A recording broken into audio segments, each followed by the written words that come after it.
everybody, this is Alma coming to you from Long Beach, California.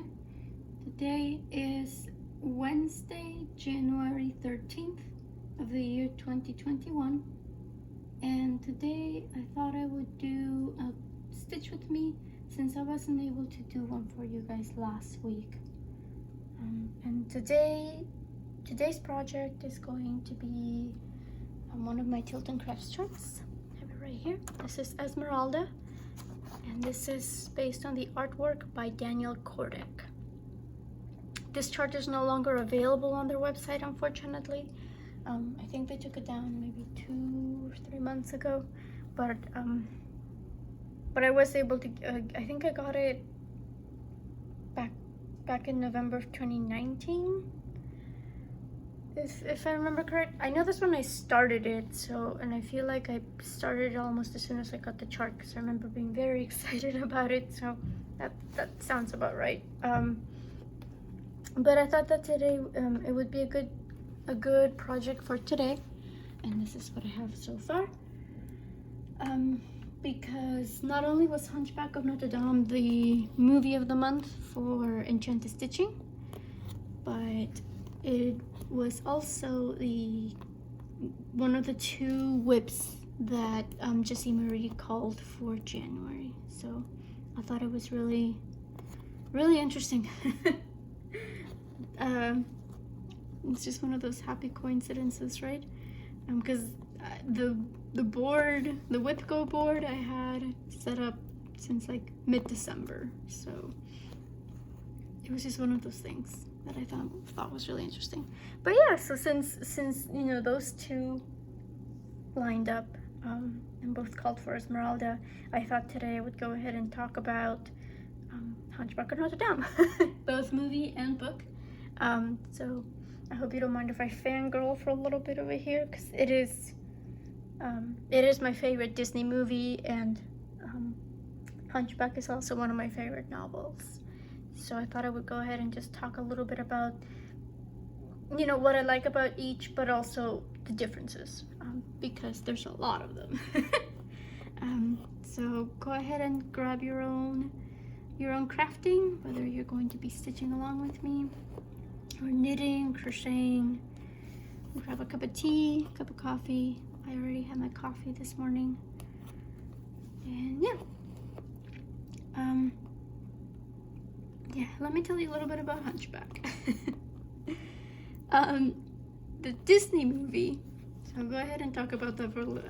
I'll try to make it coherent, but the Disney movie came out in the middle of what they call the Disney Renaissance, which is a period, it's basically the entirety of the 90s, when, oh, that's my sink. It's a period in the 90s when pretty much most of the popular Disney movies came out. The Renaissance, Disney Renaissance period started with The Little Mermaid in 1989, and it ended with Lilo and Stitch in 2000. I forget if Atlantis is also included in that, because Atlantis came out in 2001. But during that time, during that decade, that's when when Disney gave us, you know, Beauty and the Beast, Aladdin, The Lion King, Hunchback in 96, and then you had Pocahontas and Hercules and Tarzan in 98.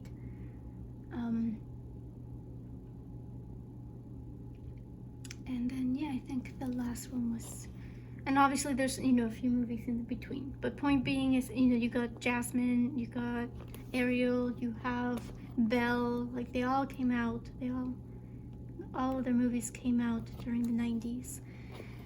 And then of course, you know, you have Hunchback coming out, so of course, you know, you're in the shadow of big names like Beauty and the Beast and Aladdin. and the subject matter isn't as pleasant sounding as princesses and, happily ever afters. So, of course, it kind of got overshadowed a little bit. But I still believe that it's one of Disney's best work. Not just because of the animation, but because of the music as well. Alan Menken just did some incredible things. The animation studio actually took the time to visit the cathedral in Paris, to study it, to analyze it, and make sure that they could make the movie as accurate as possible. And likewise, Alan Menken made sure that he incorporated a lot of the church's aspects into the music. So, I mean, obviously you get, ringing bells throughout the soundtrack, but in some songs, particularly the villain's song, Frollo's main song, Hellfire, you also get chants. You also get some of the chants that are used in the Catholic Church's masses, or mass services. So, it's just, it's things like that, little details like that. Like, they didn't have to do it. They didn't have to go that far, but they did, because that's just how much they cared about the animation.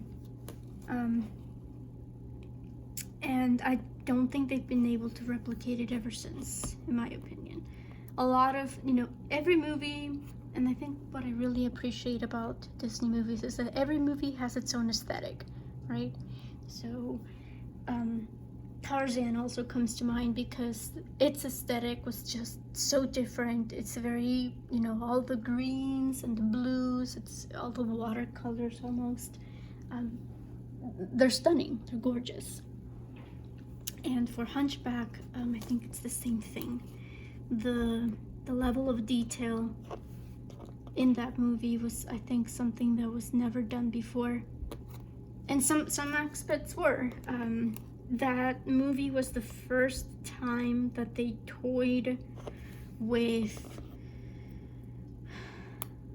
like, I don't know if it's computer generated, but they found that was the first time that they animated crowds, because in the movie you have the Festival of Fools, you have even towards the end where they have the burning at the stake, right? So when Frollo's trying to kill Esmeralda, that's a lot of crowds right there. And so that movie was the first time that they were trying to use something different, so that they didn't have to animate, like, individually draw each person. So, and you can kind of spot it towards the end when Quasimodo is freed from the cathedral and they're taking him away. You can kind of tell just from the movements of the crowd. They all move the same. They all move the same, but at different, like, times, right? At intervals. So it was I think it was a groundbreaking film, and unfortunately just doesn't get the credit that it deserves. And again, the soundtrack is just also something that I don't think they've been able to replicate ever since. But every movie has its own aesthetic. As far as the novel goes, obviously Disney had to change a lot. a lot when it came to adapting Victor Hugo's novel to the screen. But one thing that I did find very curious about, going back to Disney movie for a second, is that, and this is just because I'm very passionate about Disney, so I know that a lot of times soundtracks for Disney movies will have prevailing themes, right, that'll play at certain points in time. You have the hero's theme, you have the villain's theme, and just sometimes the individual character themes. Pirates of the Caribbean was popular for that. Each character was giving its own theme that played when the character was on screen.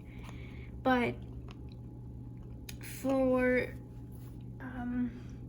Hunchback, the prevalent theme, the main theme, is actually Hellfire. It's Frollo's song.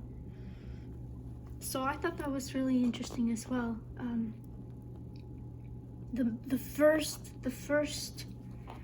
motif you hear, the first theme you hear, is Hellfire, and that's what plays all throughout the movie. Obviously, yes, you have certain themes that play when the characters are on screen, but again, the first thing you hear is Hellfire. And I'm gonna go ahead and tie off my thread over here. But oh, sorry if you guys can hear that. It's my my boyfriend's playing Warcraft. But the novel, like, yes, it does allow Frollo to be kind of one of the main characters, but I would actually argue that Esmeralda is the main character in Victor Hugo's novel. I mean, okay, we're gonna get like that technical about it, then the cathedral could arguably be called the main character of the story. I mean, it is called Paris de Notre Dame, right? So it's called Paris de Notre Dame, Notre Dame de Paris. Oh my goodness. It's named after the cathedral itself, so there's no mention of hunchbacks anywhere. But Esmeralda, so the novel is split into four, I think it's 4 different narratives. Is it 4 or 3? I forget. Oh my goodness. They're all a blur. Point being is, Esmeralda is the only character that appears in all of the narratives. She interacts with everybody. So you get her story from the different, you get bits and pieces of her story throughout the narratives, but ultimately she's the focus for everybody. There's one character in the novel that, here we go. There's one character in the novel that didn't make it to the Disney film. He's a playwright, and he's kind of like the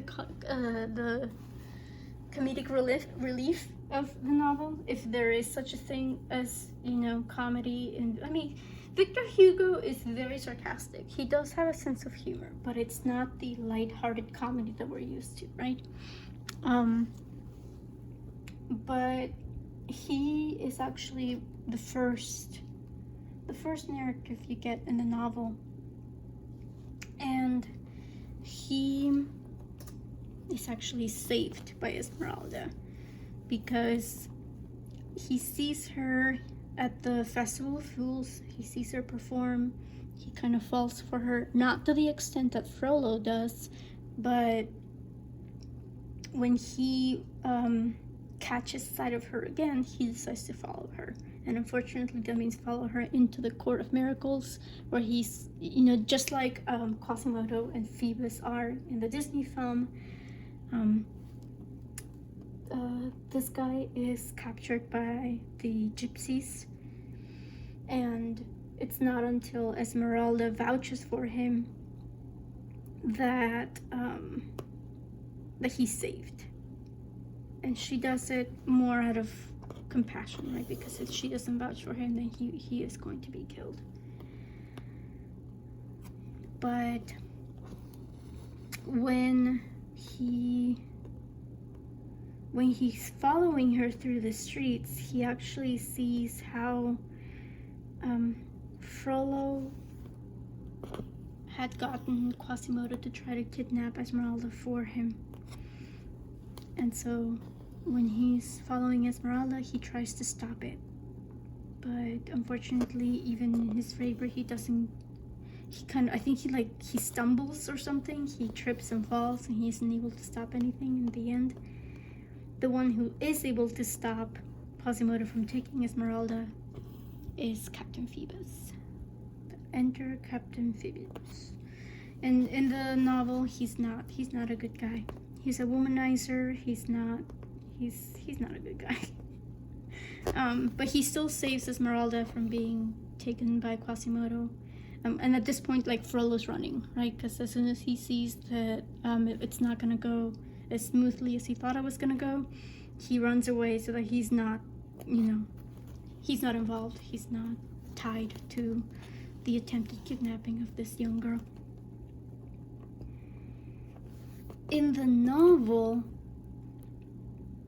Frollo's not a judge. He's actually the archdeacon of the cathedral. So that's one of the changes that Disney made for, obvious reasons. Like the subject matter is already touchy enough as it is, him being, like, even and as it is, like, the Disney film did have him lusting after Esmeralda and people had issues with it. Now imagine, like, they couldn't have kept him as the Archdeacon of Notre Dame. That would not have gone well at all.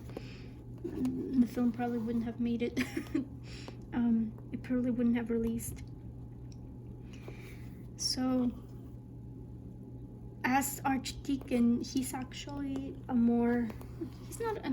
not condoning him. I'm not saying he's a good person, but he's a better person than he is in the movie. So he's a man of the church. He upholds those values. He adopts Quasimodo out of compassion. Nobody's twisting his arm to adopt him. He never persecutes the gypsies, or Romani, I guess is now the politically correct term for them, right? But he never persecutes that ethnic group. It's strictly Esmeralda.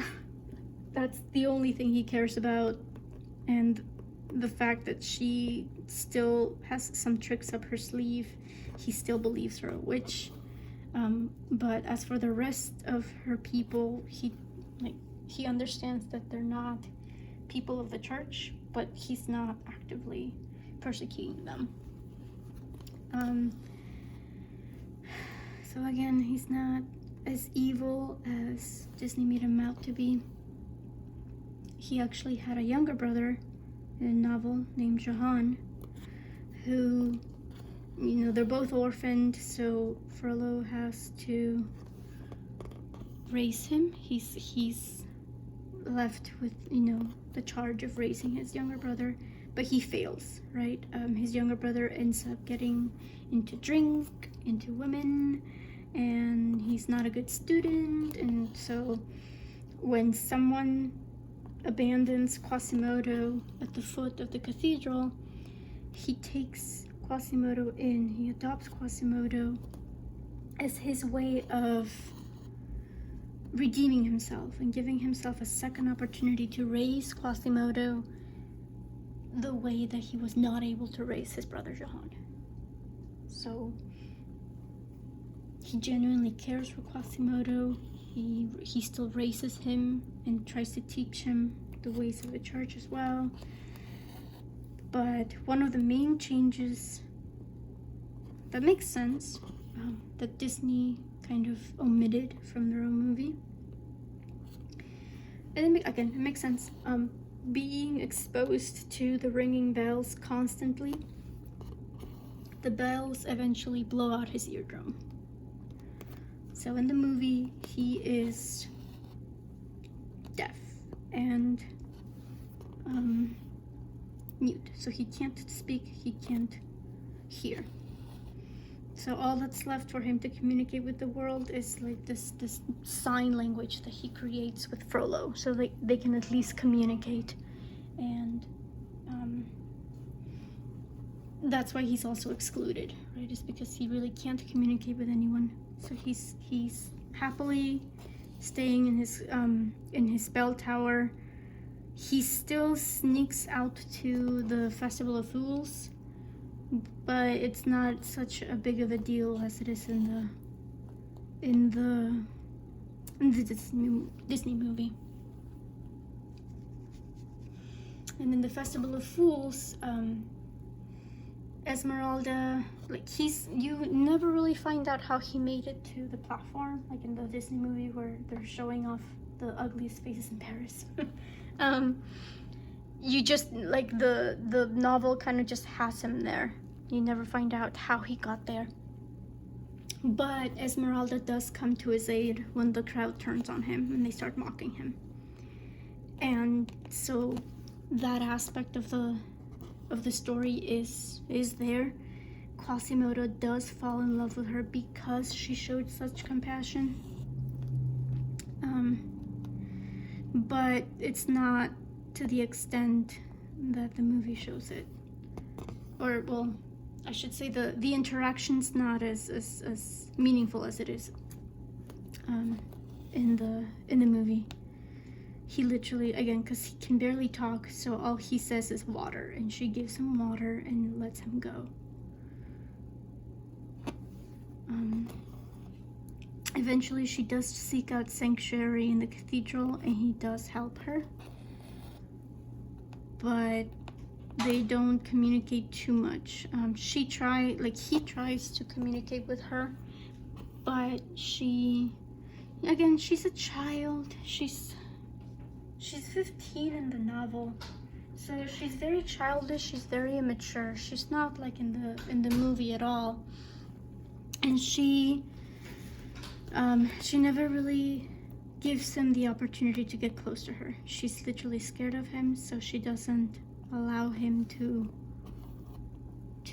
interact with her that much. So he'll bring her food, he'll bring her water, but that's it. That's the extent of how much she'll allow it. Meanwhile, she's fawning over this knight in shining armor that saved her life when because she's aware, right? At this point she recognizes that Quasimodo was the one that tried to kidnap her.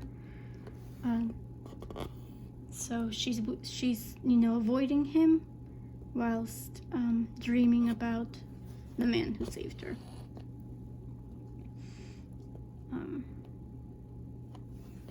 So there, the friendship that evolves. On one hand, the friendship that evolves between Quasimodo and Esmeralda doesn't really come into play in the novel, and on the other, the relationship between her and Phoebus is just completely distorted in the movie, because again, he's not a good guy at all. And meanwhile, Frollo's obsession with her is still very much a thing in the novel, but he's more he's more passionate about it. He actually tries, I guess in the Disney movie he tries as well. He tries to have her run away with him. No, in the Disney movie he just tells her, like, be with me or die, essentially. In the movie he's legitimately upset at himself that he got her captured. He's upset that she's going to die, and really does want her to run away with him, so that she can live, so that they can both live together. And he even tells her, like, you learned how to love me. So I think he's supposed to be like in his mid-30s at this point, like 35 or so. And again, she's like 15. She's a child.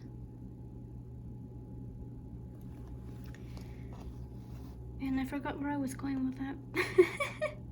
Oh yeah, so he does, because at one point Esmeralda actually does get captured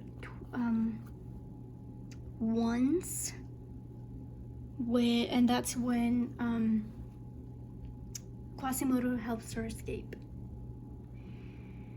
And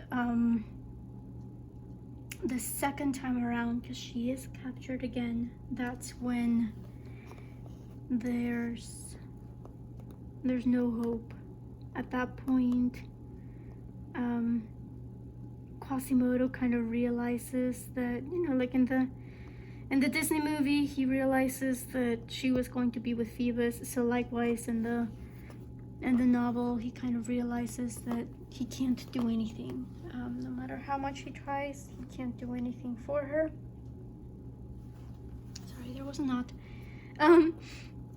And in the novel, one of the storylines that was also omitted was Esmeralda's search for her parents, because she's also an orphan, and you know, being nomads as they are, she's been pretty much everywhere, and she's never found her parents.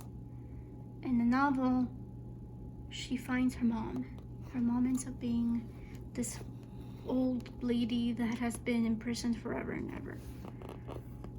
And of course, in true Victor Hugo fashion, they don't reunite until Esmeralda is waiting to be sent to it's actually the guillotine. They don't have the whole burning at the stake thing. Actually, no, it's not a guillotine, it's just the gallows. They hang her. Because that is also one big difference, of course. Everybody dies in the Victor Hugo novel.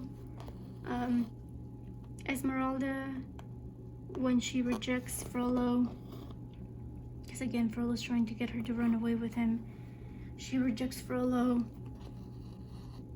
and at that point there's no one that can help her. Quasimodo has given up, and Frollo has given up, and all because she insists on wanting to be with Phoebus, who will have no, I mean, once he has his way with her, he wants nothing to do with her.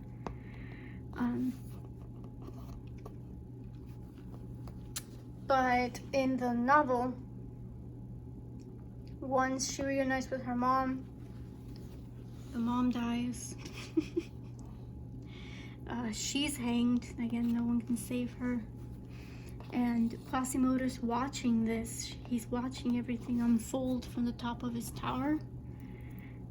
And so is Frollo. So you have both Frollo and Quasimodo watching below as Esmeralda is you know, being taken and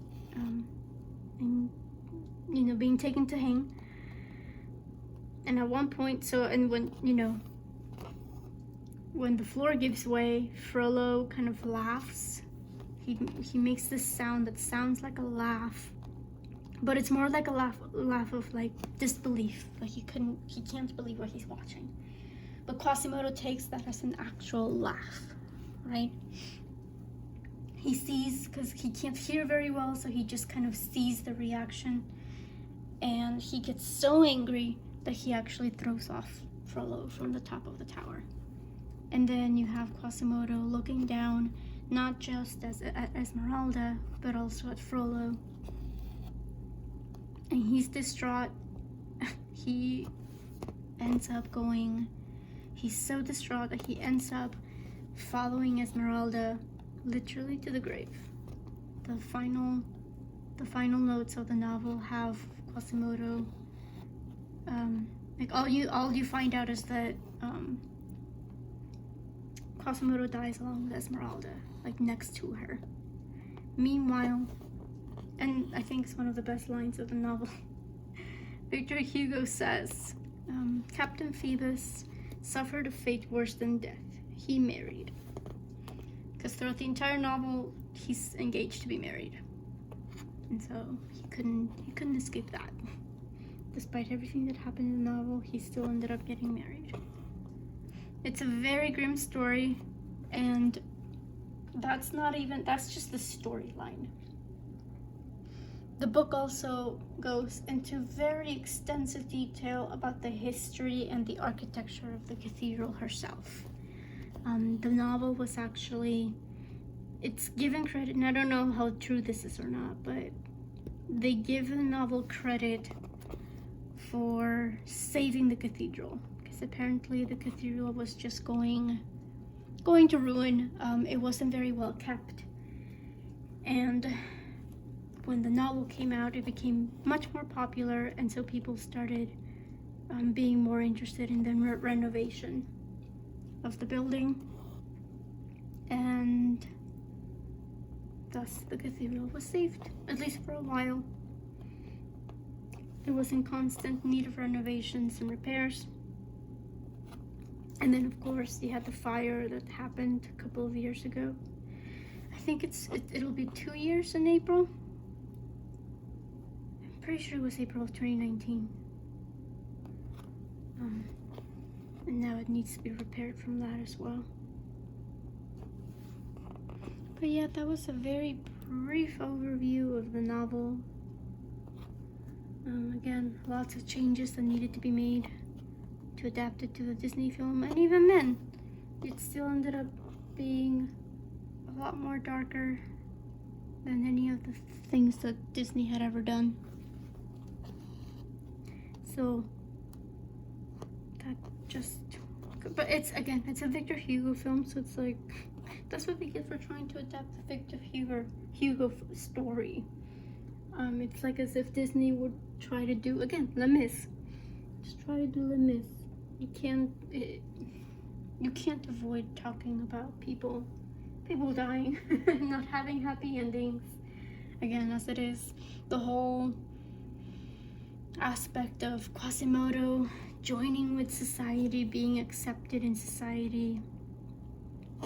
That's never a thing in the novel. He just kind of accepts his lifestyle, his role. He doesn't know anything besides Frollo, and until Esmeralda comes along, he's happy to be that way. He's happy to serve his master. But of course, Esmeralda comes along, and suddenly he kind of realizes that there's more people, there's more things to do.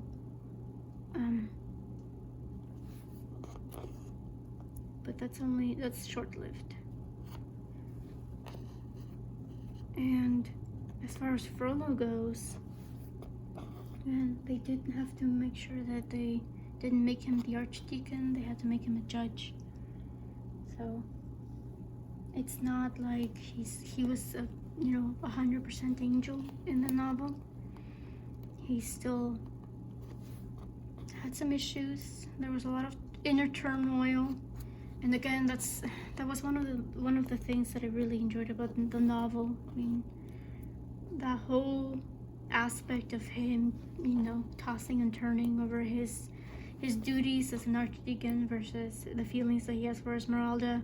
Like, Disney just made it 100% evil, and in the novel, you actually sympathize with him, unfortunately. It's like kind of like one of those things. It's like, he's so adamant about it, he's so honest about it. When he's pleading with Esmeralda, he's like on his knees and he's crying. It's very different. Disney just kind of decided to make him complete evil, and that's it. But ultimately, he is responsible for Esmeralda dying, because he is the one that gets her captured. He's the one that gets her sentenced, because he's obviously he's there, right? So when she's captured, he makes sure that he sneaks into the hearing or whatever before she's sentenced, and pretty much rigs it. He kind of provides proof enough to make sure that people agree with him in thinking that she's a witch. So yeah, I'm not saying he's a good guy, but Disney just kind of exaggerated it. And of course, there's no such thing as talking gargoyles in the novel. That's just I like to pretend that they never happened. I don't understand. I mean, you have to, again, that's the comedic relief for the Disney film, I guess. But I just don't see why they needed it. I think it's one of those the stupidest aspects. Yeah. Because essentially they're just Quasimodo's own subconscious, right? They're just voicing out his own opinions. And then they had the sequel. They had the Hunchback of Notre Dame sequel, which I like to pretend that it doesn't exist. The animation for that, oh my god, that changed so much. It went from the most incredible details and shadows, and it just looks so bland. It was so different. And of course it was like straight to video or straight to DVD. It never came out in theaters. But then they also changed a lot of the characters. So in the Disney movie, again, in Disney's version, Quasimodo's purpose is to be accepted into society, right, as he is. And it's all, it happens, right? By the end of the film, it happens. He is, he saves Esmeralda, so people kind of see that he is actually a good guy, and they accept him, and he goes off, happily ever after. But then in the second movie, they just do away with the entire thing, and they make the plot of the movie be about him wanting to find somebody to love.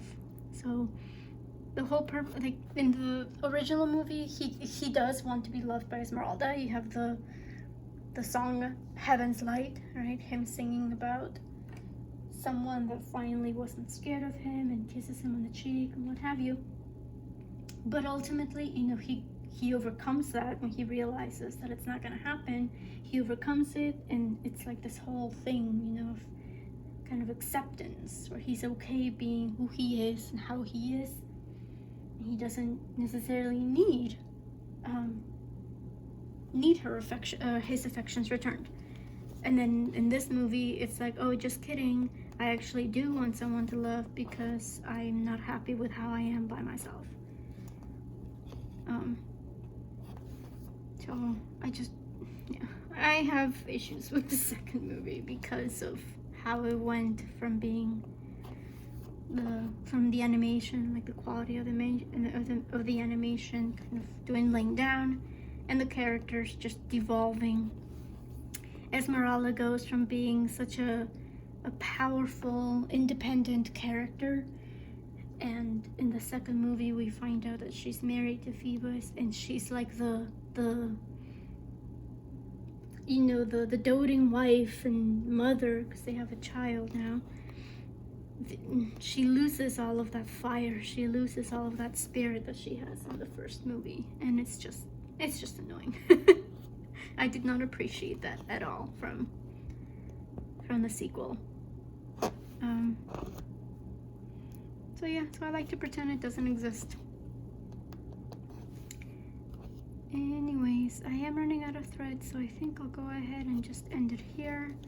Sorry for I don't know if you guys enjoyed hearing all about Hunchback.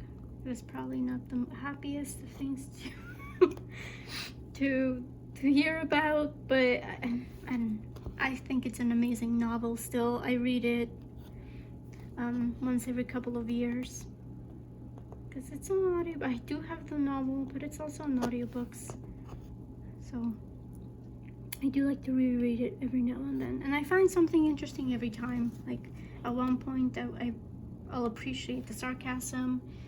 The last time I read it, I think it's because I read it after the fire that happened a couple of years ago.